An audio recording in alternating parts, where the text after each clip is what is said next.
Well, call to action, synthesizing our collective resolve.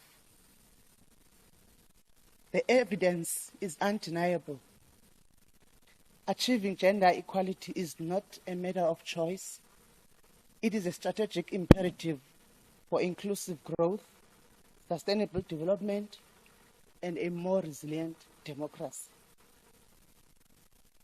Gender inequality costs world economic trillions of dollars annually, acting as a massive drag on our potential. We are missing out on prosperity. Analysis shows that even a small increase in female employment could boost national economies significantly. If we seek prosperity, we must invest in women. Our central unified message to parliaments worldwide is this: you must embed gender equality into the core of policy and law, not treat it as a side issue. We must utilize legislative power to mandate and enforce economic justice and climate resilience. Gender-sensitive budgeting, this is the ultimate tool for accountability. We must require every budget item to be scrutinized through a gender lens to ensure public money is distributed fairly, reaching the most vulnerable, especially rural women. We must ensure the full implementation of laws to close economic inequality. These include tackling pay differentials, ensuring employees earn the same for the same job, regardless of their contract status, and enshrining equality in wages, ownership, and financial services. We must, without hesitation, legislate for land tenure and land rights for women everywhere. Furthermore, we must address the critical barrier of access to capital, building on promising initiatives that mobilize substantial funding for women-led businesses. Women should hold key portfolios, proving we don't just belong to soft areas. We belong in every seat of power. Parliaments must establish platforms such as women's caucuses to advance women's interests and transform cultural and traditional norms rooted in patriarchy. The fight for parity continues. We must reverse the regression in women's political representation by breaking down social barriers and providing training, support, and solidarity mechanisms. Furthermore, honorable members, we must address dual burden of care. Policies that expand free childcare and officially recognize women's unpaid domestic work are not hands out. They are essential infrastructure for a productive economy. Our discussions highlighted the urgent need for targeted intervention in the agricultural sector. We must strengthen the entire agricultural value chain and enhance procurement from women-owned enterprises. We need to address women's lack of access to finance and reduce collateral risk by encouraging banks to recognize different types of collaterals. We must invest in building climate resilience through women's cooperatives and broader enterprises. To every parliamentarian, we issue this final urgent challenge. Let us not just be advocates. Let us be legislators of change. We urge you to use your powers for empowering girls and women through education and mentorship, strong legislative oversight, on all existing gender equality laws, gender mainstreamed budgets across the sector, inclusive public hearings that represent the marginalized, annual reporting on gender equality progress and expenditures. Lastly, strengthening women's access to finance and resource mobilization in the agricultural sector. I'm mentioning that again. Parliamentarians must become the center of women's transformation. Let us ensure that the future we build fully protects the talent, creativity, and leadership of all women. In this spirit, honorable members and colleagues, let us ensure that no woman is left behind. Let us take these resolutions to our parliaments for immediate implementation. I thank you. Watindu mama, watindi bokoto, watindi bokoto. Watindu ma. Thank you, Chair. Thank you very much, Honorable Kancho.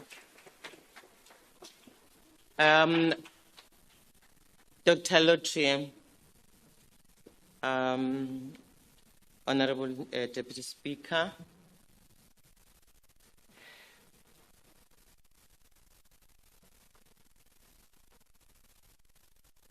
You're welcome. Thank you very much. Let's give her a round of applause, please.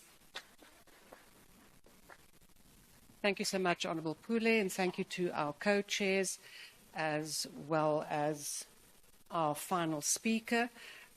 We are now at the end of the 2 days. I think hard work has been done, valuable work, and it is now up to us to take it forward.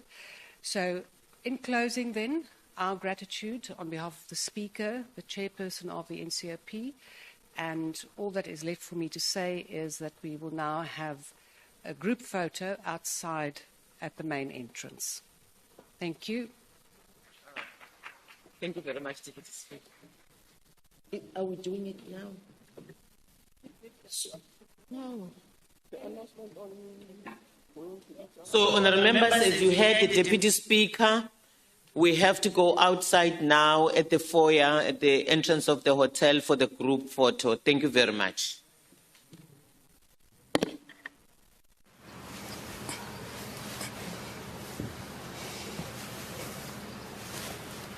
Welcome back, and that is the end of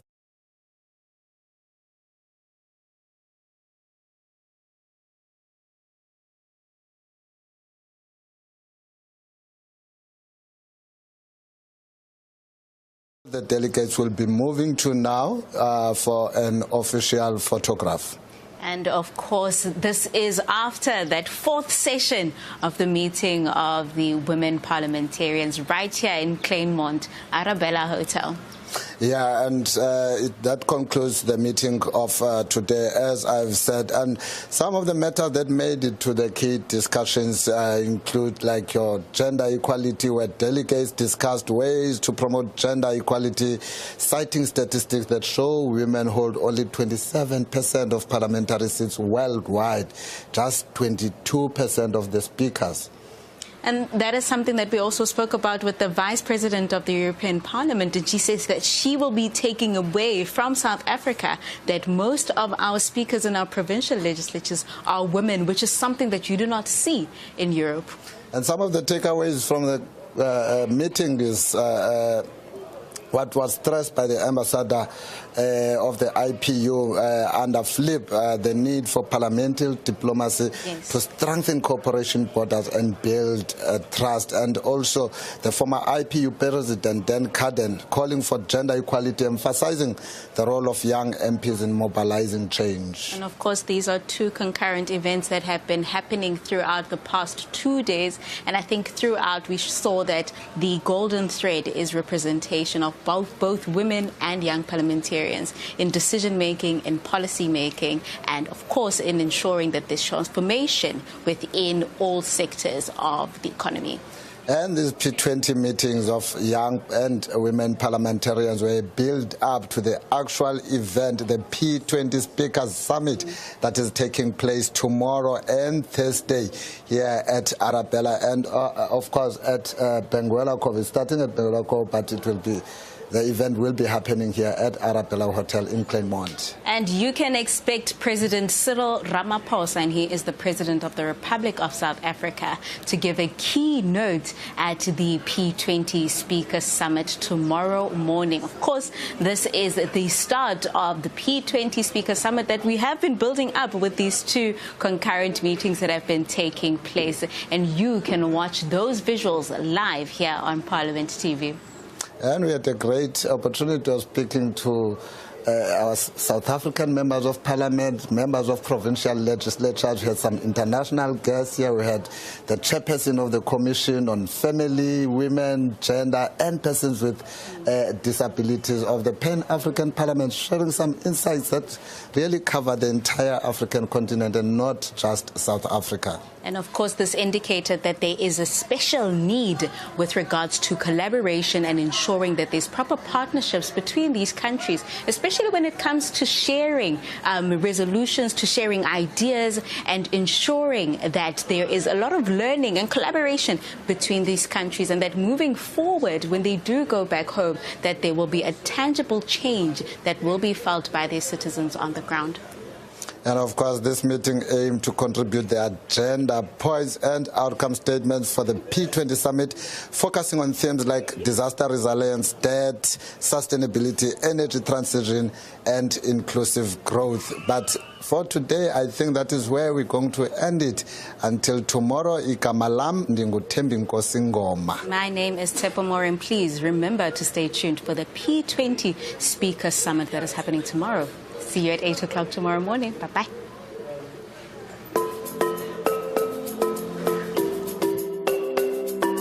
South Africa's Parliament will proudly host the 11th G20 Parliamentary Speakers Summit, known as the P20, bringing together leaders from G20 national parliaments to shape global policies and reinforce parliamentary oversight in international decision-making. As the first African country to lead the P20, South Africa's Parliament is championing Africa's active participation in global governance and economic policymaking, ensuring the continent is a driving force in shaping the future we want. Parliament will play a critical oversight role, ensuring that South Africa's commitments as G20 president translate into real economic growth, job creation, and social development. The P20 summit will embed African perspectives in global decision-making, ensuring that policies on trade, technology, and governance reflect the continent's needs and aspirations. Parliament is committed to fostering international collaboration for a better, more just world. Your Parliament, your voice, your future.